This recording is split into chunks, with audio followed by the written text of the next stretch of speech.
The two great forces that have compelled human history would have to be greed and selfishness. Certainly in the ages of civilization. You can say what you want about how egalitarian prehistoric tribal societies might have been, they're dead and gone. And today, nearly every modern tribal society is about dead and gone. That way of living is in the past. Cities grow, land depreciates, soil erodes, islands sink under oceans, livestock dies, civilizations swallow the world and shit out waste, both human and plastic. There is nothing more to say about pre-civilization humanity. But from the first city-states, greed and selfishness drove humans to reinvent themselves as gods, beguile enough followers who would arm themselves and die for them and dominate other humans as citizens or slaves. From then on, it was on, the race for power, God against God, army versus army, plunder and power, religion, law, morality, the ridiculous cycles of life and death played out as insane carnivals of organised chaos and meaninglessness, mandates of heaven, divine appointment. Rulers were never just people like the rest of us, but incarnated deities, and that must have driven them all mad. What else to explain their adventures and follies?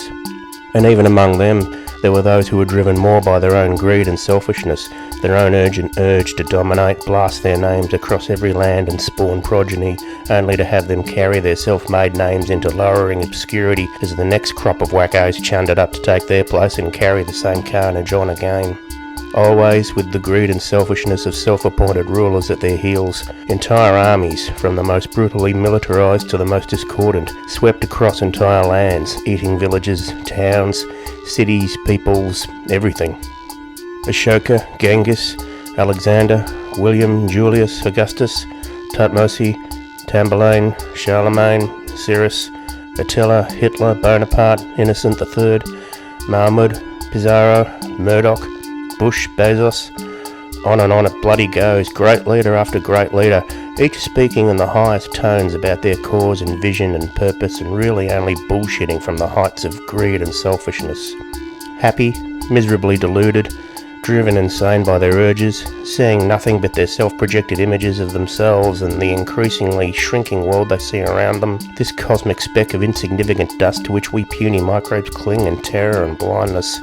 Empire after empire, slave after slave, armies, navies, air forces, satellites, clubs, swords, spears, bows and arrows, muskets, rifles, lasers, drones, chemicals, nuclear warheads, religion, propaganda, belief, commitment, mania, campaign, victory, domination, defeat, ruins, thraldom. History. The only real history we know, the history of those who would make themselves more powerful than the rest of us, than any before them, who feel nothing but their own greed for more power and selfishness for more aggrandization. And how could it be any different on the micro level from the macro? In every community now, every country, state, province, council, workplace, home, institutions from the highest courts to the lowest prisons, it's all a ridiculous struggle for power, not freedom.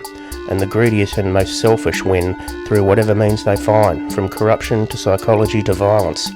Untold numbers of sociopaths driven only by their own greed and selfishness, driven only by urges they refuse to understand and cannot stop, driven uncontrollably, puppets themselves of their own stupid desires.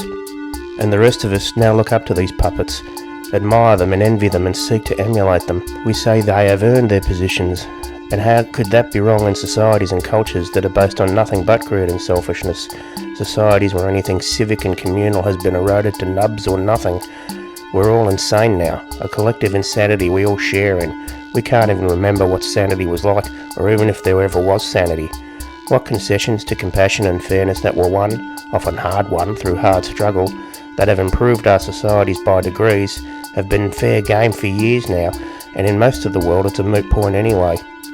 Now, it's the insanity that began millennia ago, somehow, first somewhere, then spreading like a transmissible mental disease, greed and selfishness, the greatest engines of history, the sole factors of the world for us today and from now on, until what end we cannot say, but for which we can only pray.